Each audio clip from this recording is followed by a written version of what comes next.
Je suis sur le mensuel, je m'appelle Manu Lanvin, oui Lanvin comme les chocolats, mais aussi comme le grand acteur, et je suis très heureux d'être avec vous maintenant. Maintenant je le suis. Cet été a été, j'ai eu 3 répertoires différents et honnêtement, je demande toujours, avant de monter sur scène, ce soir, qu'est-ce que je joue? Je suis dans quel mode? Très honnêtement, j'aime tous les spectacles que j'ai réalisés, puisque je suis généralement à l'origine de tous ces différents répertoires. Tourner avec Gérard, mon père, c'est génial. Là, ce soir, c'est un peu différent. Il est juste invité, donc c'est pas son full show, c'est le mien, pendant lequel il est invité. Et puis, on a aussi beaucoup tourné sur un projet qui était cher à mon cœur, un hommage à Kevin Russell, qui est un artiste que j'ai adoré et qui est devenu mon ami de son vivant. Ça a été le vrai challenge de cet été, a été quand même le tribute, l'hommage à Kevin Russell en live. Maintenant, avec mon père, c'est un peu rodé, hein. On va pas se mentir, ça fait déjà 2 ans qu'on tourne, on a fait un Olympia. C'était une date très, très émotionnelle aussi. Ce premier Olympia de mon père, ça a été un truc énorme, énorme. En émotion, il y a eu de beaux invités. Dany, ma tante, qui est une fille du Sud, une femme du Sud à la base de Perpignan. Bon, c'est pas le même Sud, mais c'est une femme du Sud et qui a fait partie de ma vie, qui a fait beaucoup partie de nos vies d'ailleurs, respectives à mon père, ma mère et moi. Et il y a eu des beaux émotions, ma fille aussi qui est montée sur scène pour chanter avec Dany justement. Il y a eu des jolies choses comme ça sur cet Olympia. On en refera un, j'espère. Personne n'a voulu écouter les cris, les coups, une vie dévastée. Que c'est dur d'aimer jusqu'à en crever.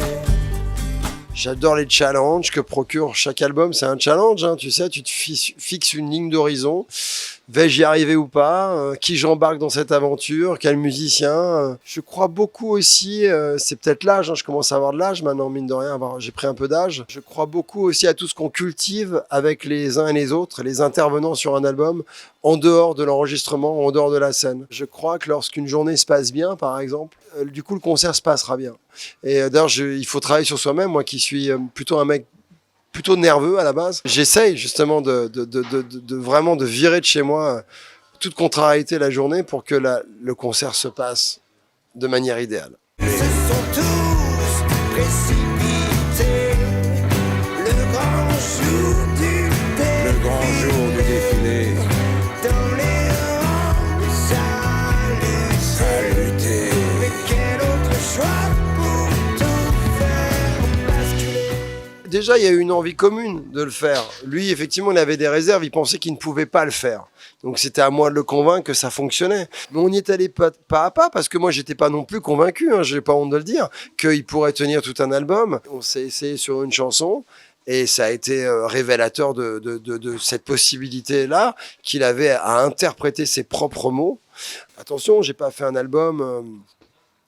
c'est pas un album d'Elvis Presley ou de moi ce qui m'intéressait c'est qu'il y ait son phrasé, qu'il y ait ses mots, j'ai fait des chansons je pense qui sont des mélodies simples interprétées, voilà, il y avait pas d'embûches, il y avait pas de cascade à faire, et je savais parce que je l'avais déjà testé comme ça à la maison parfois qu'il avait la capacité pour pouvoir tenir un album et faire son album.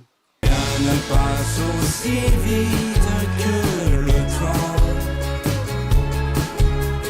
Il fuit sans retour comme un coup de vent.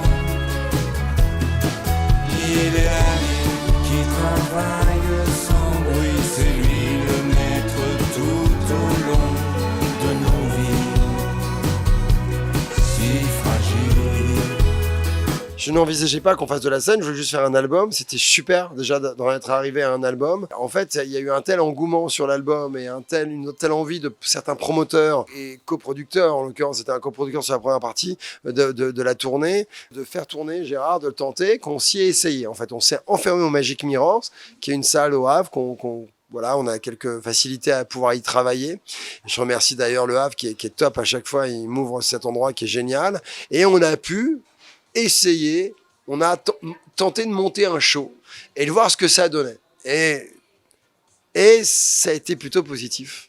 Donc j'ai dit ok, je suis ok, je suis OK pour produire la tournée et partir sur la route avec ce bel album. Voilà.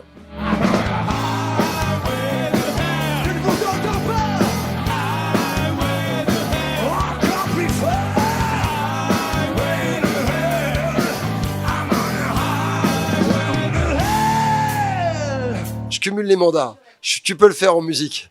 En politique, c'est mal vu, mais je cumule les mandats. Moi, il faut savoir qu'à la base, je rêvais, étant tout petit, quand j'avais 6 ans, de rencontrer un producteur puissant, avec ce gros cigare. J'étais dans le cliché, moi, qui allait me dire, petit, t'occupes de rien, prends ta guitare, tu la branches là, je m'occupe de tout.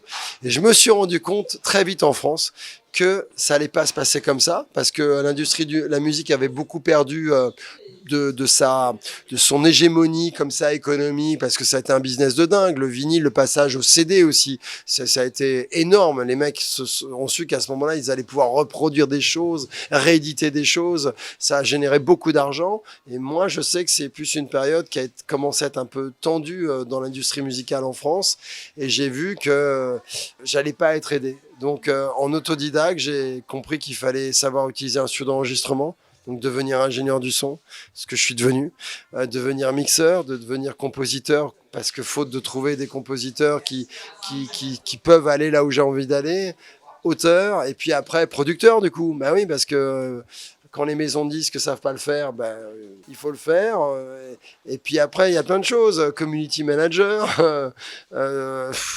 La liste est très très longue, mais ceci dit, c'est ce que tous les jeunes artistes aujourd'hui sont. Moi, je vois beaucoup des jeunes artistes sur les réseaux sociaux qui ont une vision à 360 de leur économie et tout ça, et on n'a pas le choix parce qu'on ne peut plus être aidé par les maisons de disques. Les maisons de disques aujourd'hui sont juste, c'est juste un label service, ce qu'ils appellent un label service. Ils sont juste là pour aider la commercialisation physique. On va dire e-digital, chose qu'on pourrait très bien faire nous-mêmes. C'est plus des gens qui vont découvrir des talents, qui savent mettre ensemble le bon auteur, le bon compositeur, le bon interprète, le bon réalisateur. Ce qui était avant comment dire, l'ambition et l'intérêt de signer dans une maison de disques. C'est plus le cas.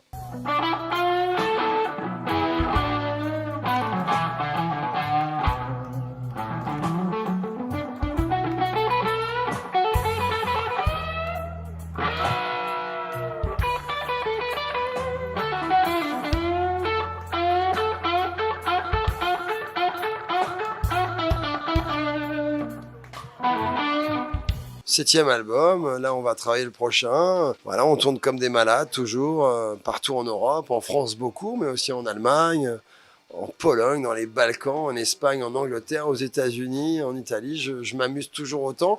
Tant que les gens ont envie de m'écouter et de m'entendre, je suis heureux d'aller leur jouer mon blues, mon rock'n'roll.